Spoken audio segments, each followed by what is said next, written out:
So we have to tell the story so our children have it. Yes, this is totally true. This is a totally true story that happened at 5th and Main in Portland, Oregon. Mm-hmm. The year was 1993. Yeah, that would be about right. Yeah, it was. Yeah, 1993. And Theresa and I, we were known as Heckle and Jekyll, your favorite bank tellers. Mm-hmm. Couldn't keep us apart. They tried every now and then. They'd try to separate our teller windows, but then we would keep it up just with 3 people in between us, and it just wasn't worth it, so they just put us back together again. And remember, you also had to be the first person to tell me that I should wear undergarments under my clothes. Yeah, I think I might have mentioned the fact that a slip might not hurt to be part of your skirt wearing experience. And a decent bra. A decent bra, because there were these old pervy guys that would come in and make comments about my chest. And I didn't know I was supposed to wear something more than a bra, like a camisole over the bra. Yeah, over the sweater. Yeah, she needed some help. Yeah, I didn't have that kind of help. But this is the day so we had this lady who would come in every day in her electric wheelchair, or practically every day. Mm-hmm. And I don't know what her disability was, and her legs didn't work, but it was she had this little joystick. She also couldn't speak very well. Oh, and usually when she came in, it would be to take out $5. Yeah, and she always made this noise And we're not making fun of the disabled. We're making fun of this particular disabled person. Because you can still be a bitch and disabled. Bingo. Bingo. So she comes in one day and she wants to withdraw money, and we had these high counters so that bank robbers can't jump over and get to you. But it made it hard for the disabled to get help with the bank teller. So every time she came in, someone had to walk around the counter and go help her. That was my day. That was my lucky day to help her. You generally helped her because the rest of us would become very busy. I became very busy whenever she came in. Very busy. And I always had the short end of the stick. So I went over and I was like, I'm going to use not her last name, but I'm going to use her real first name, Linda. And I helped her fill out so she had these giant checks, and you had to fill out the check for her, and then she had to scribble her name on it. And she tries to cash this check, and it was only for $5 or $6, but she doesn't have any money in her account. Now that I'm older, I would have overdrawn her account and said, here you go, have your $5. But you were, 19 maybe? Yeah, I was 19. Yeah. And so I lean over and I say, I'm sorry, you don't have enough money in your account to cash this check. And that's when she went, ah! And slammed her hand on the joystick to her wheelchair. And ran you down. Yes. She rammed you like you were a door and she was a Viking. And then she backed up. And did it again.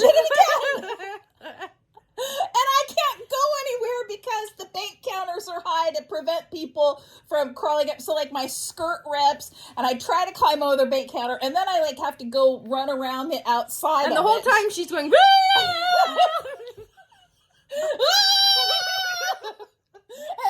so the lady who hit me, she's going, ah! I'm going, ah!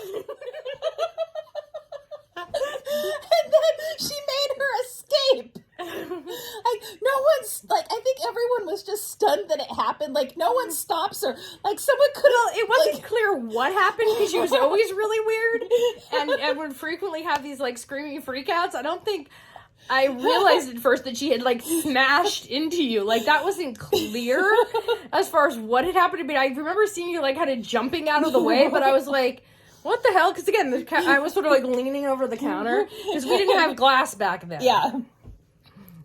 And so she makes her, so no one stops her. She makes her escape, and I watch her flying as fast as she can in her electric wheelchair up the street. And then this guy Gordon we worked with, he was laughing. God, it was pretty funny. And then I'm like, what the hell?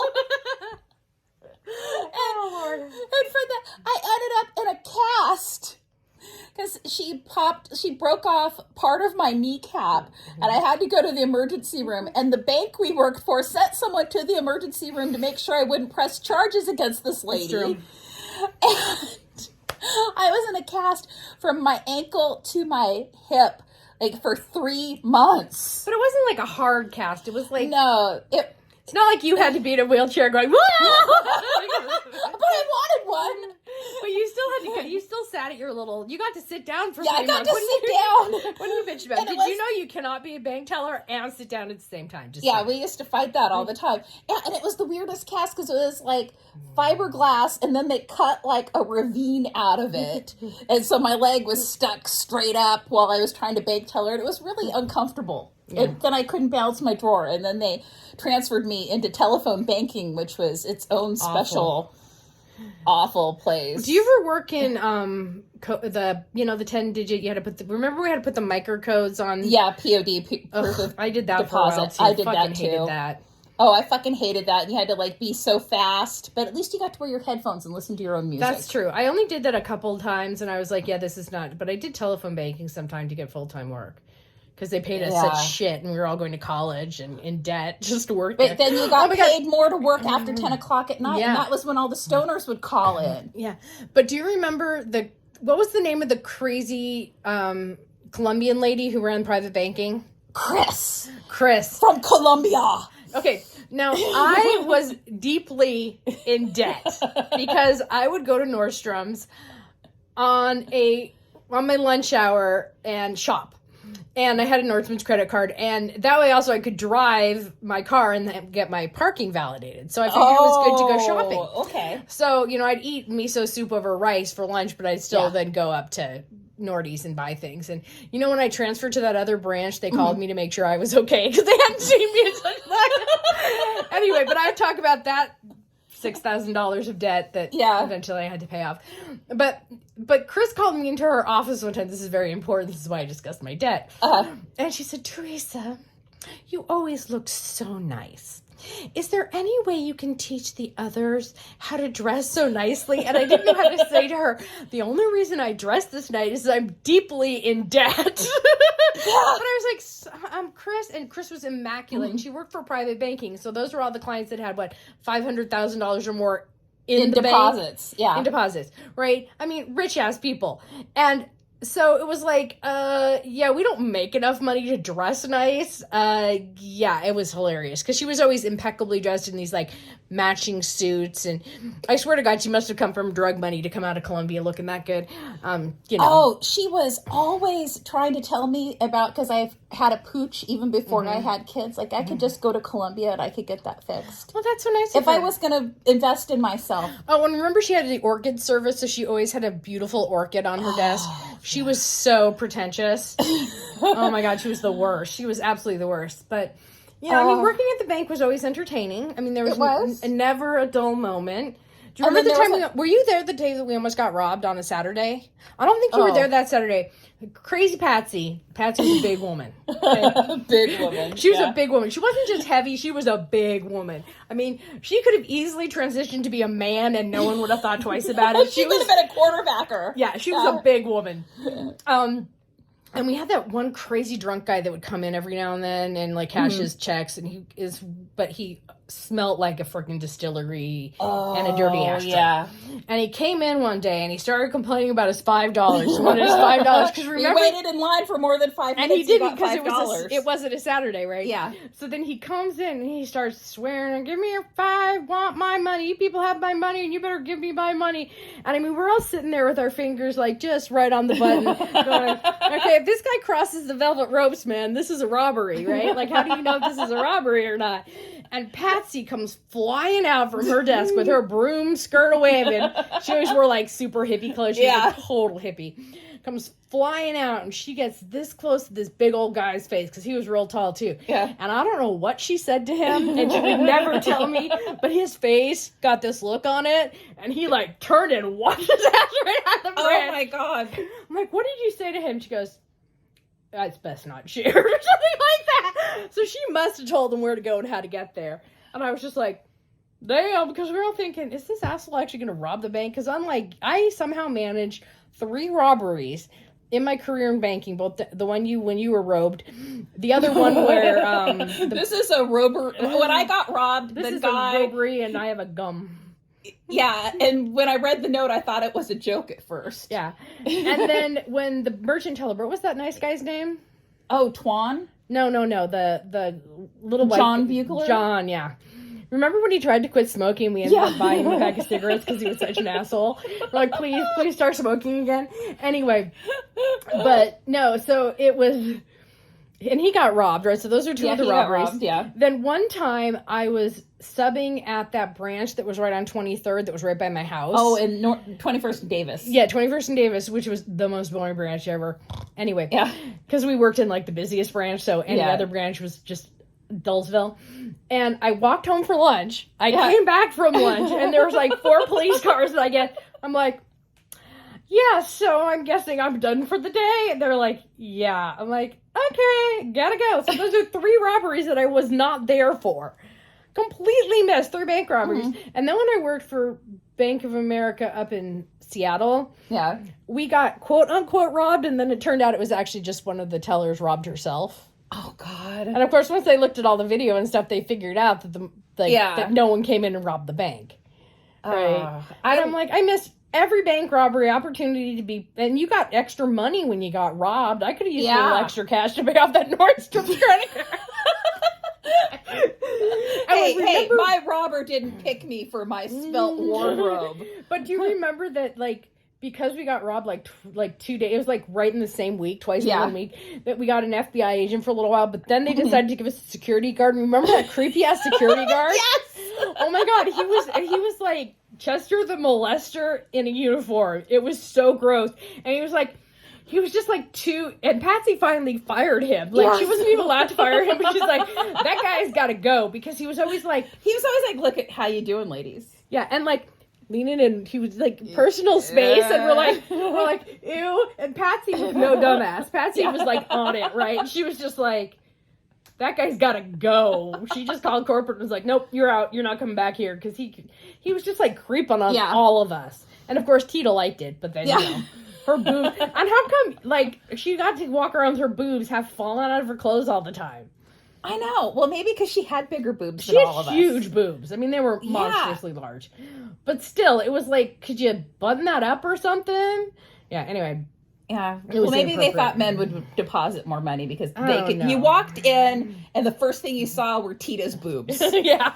That was it. And there were plenty of men. Her boobs were bigger than she was. I think her boobs were bigger than her head. Yeah. It was like she had 2 extra heads on her chest, and she was a bitch. But that's neither here nor there. But these men would walk in, and they would, like, linger next to... She was like a receptionist, and they would linger by, check out the boobs, then make their deposits. She was so annoying. God, I disliked her a lot. Anyway, but for the most part, working at the bank was shit tons of fun. It was. Oh, God. Remember because we had the drop box for the bank deposits made overnight, and people used to drop like weird notes. Yeah. And people used to deposit their publisher's clearinghouse checks. No, I just remember like when we had to do the ATMs. And like, God. Especially like on Pride weekend or a busy weekend, and we'd fill up all those cases, and I remember just counting, each one of those cases had to have like $100,000 in it, easy. And then I'd be walking across the Barrens, it was just Patsy carrying 2 of those, me carrying 2 of them, and I'm like, I asked her one time, isn't this kind of dangerous? She's like, no one's gonna fucking touch these if I hold them. I'm like, you're right. She would not let go. She would beat the crap out of someone. Patsy also smoked like a chimney and drank coffee like no one's business.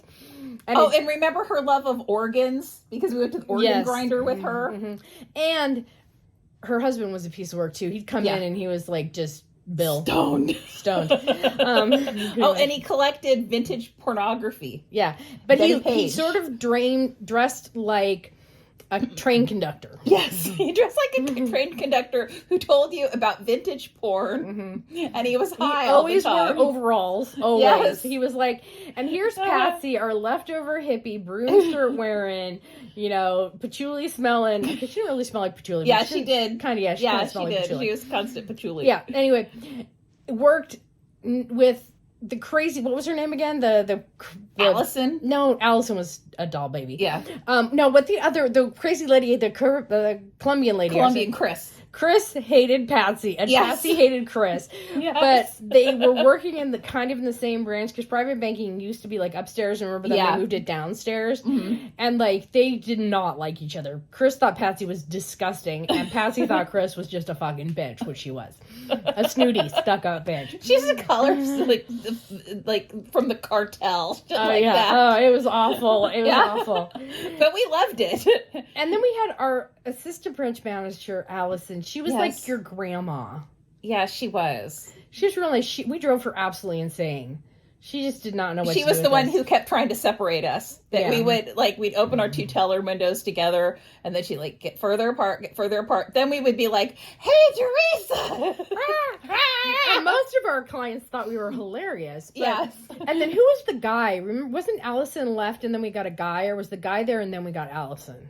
The guy was there, and then we got Allison. I liked the guy. He thought we were funny. Yeah, he thought we were funny, but then he got promoted. But Allison was really sweet, and she wore, floral prints. Yes, And- Laura Ashley collection. Yeah, definitely. And very sensible shoes. Yes. And she was very sweet. And she had very nice voice. She did. She was very Yes. nice. But she... Oh, and then remember we had that Mormon lady who, was cashing all of the checks for all of the missionaries. Oh, yes. Who had no ID, and I was like, I don't want to cash your check. You don't have any ID. And then she would always come over and override me. Yeah. Yeah. Wait, do you think maybe she was a Mormon? She absolutely was a super Mormon. That would make sense. The whole outfit, the Yeah. whole thing, yeah. No, it makes sense now. Come on, I didn't even realize that half the banking staff was gay. So don't even. What was the? I had good gaydar. I had no gaydar, so oblivious Yeah. to anything. But I remember too. There was one time. So as you must notice about me, I'm fabulous. But when I was a bank teller, I was very thin. I had lots of blonde hair. It's kind of blonde now. Yeah. And it was very curly and pretty. And I always wore long broom skirts and really pretty sweaters. I looked like the sweetest angel baby ever. And I still probably wore a cross at that point in time. Yes, you did. Yeah. So I looked innocent, sweet, and kind. And I could just smooth the shit out of people, which Patsy thought was hilarious. Patsy said that she could always tell if I was on the phone with a man or a woman when I answered the phone. And I could get the guys and any other department to do anything I wanted them to. Just like, you're awful. But then she'd have me call someone. Hey, listen, Theresa, could you do this? Oh, yeah, sure, no problem. But one time I was helping this client and he was just being an asshole. And he wanted me to do something that I'm like, we can't do this. It was one of our big ticket guys too. It was but he went all off on his alpha male bullshit and he started swearing at me. And I made my ass real big. I'm sorry, sir. I'm not used to that kind of language. And I remember we had that fake wall, and I walked behind the wall, and Patsy had practically peed herself because I have a complete potty mouth, right? Yeah. I'm like, did you and then I was like, did you fucking hear that, asshole? And she was dying, just dying. And she's like, and she just looked at me, and she's like, hey. And then I I looked at the I waited long enough, and I walked back, and he's like, ma'am, I am so very sorry. And I'm like, I appreciate that. I'm really sorry. We can't do this for you. He goes, absolutely. And he walked away. But I thought Patsy was frequently talking about how she was going to pee herself anyway. I think she probably had a little incontinence issue. I think she was wearing those adult diapers. Yes. Anyway, but oh my God, she was bent over dying. Sir, I'm not used to language like that. And he actually bought it. I'm like, did you fucking hear that, asshole? And I swear to God, because we'd always, if you wanted to go talk to a manager, sometimes you just walk behind that wall and you wouldn't actually talk to anyone. You just stand there and wait long enough for the person to, get those themselves. Yeah. But yeah, that was, to me, one of the, I'm not used to that kind of language. I know. I just remember Patsy thought it was the funniest fucking thing she'd ever heard, and she was dying. Because she heard the whole thing, and she was just doubled over. I think she might have gotten it from her desk and went behind the wall so she could, bend over because she couldn't stop laughing. Because of anyone there, I had the worst potty mouth. I always have. You did. I do. You were a bad influence on me, Theresa. Whatever. Anyway, I was such a bad girl. Anyway, nobody knew what a bad girl I was. I was such a good girl. I was so good at passing as being a good girl, and I was such a bad girl. Even Patsy was shocked when my boyfriend got arrested for the weed thing. Everyone thought that I would be the one who had the weed boyfriend, but no, it was just because Theresa. my boyfriend happened to be a drug dealer. I just remember Patsy's looking at me like this sweet, innocent little Catholic girl who's going to the who'd gone to the nice Catholic college, was like, yeah, so my boyfriend just got arrested and I need to go. And you would never have guessed because Parker dressed like super preppy and like. But he did own a smoke belching Cobra store. His mother and sister owned that, but yeah, but mostly he was a waiter. I mean, because he worked at the fancy club in Portland, the Gentleman's Club. The Gentleman's Not Club. that kind of Not that kind of Gentleman's Club. No, like the snooty rich dudes drink fancy drinks and smoke cigars. Yeah. Kind of where the lawyers would go and schmooze and stuff. And then he worked at that really, really fabulous high-end Indian restaurant. Oh, yeah. He would come home with so much cash. That place was amazing. That wasn't like, you think, oh, I'm going for Indian food. No. This was like you're going for the experience of Indian food. Like they had a real tandoori oven. They had, I mean, like it was real and Indian you said food. Was that the one we sat on pillows? No, that was that crazy Moroccan place. Yeah. Yeah. No, this was a really fancy. It was in an old house that was like a few blocks down from where I lived, and it was like I don't think I could have afforded to eat there. No, it was very, very expensive. It was fine dining, and like you had to have a reservation, and like I only ate there once the whole time he was working there because it was so expensive, and it was really and yeah. Anyway, okay. Those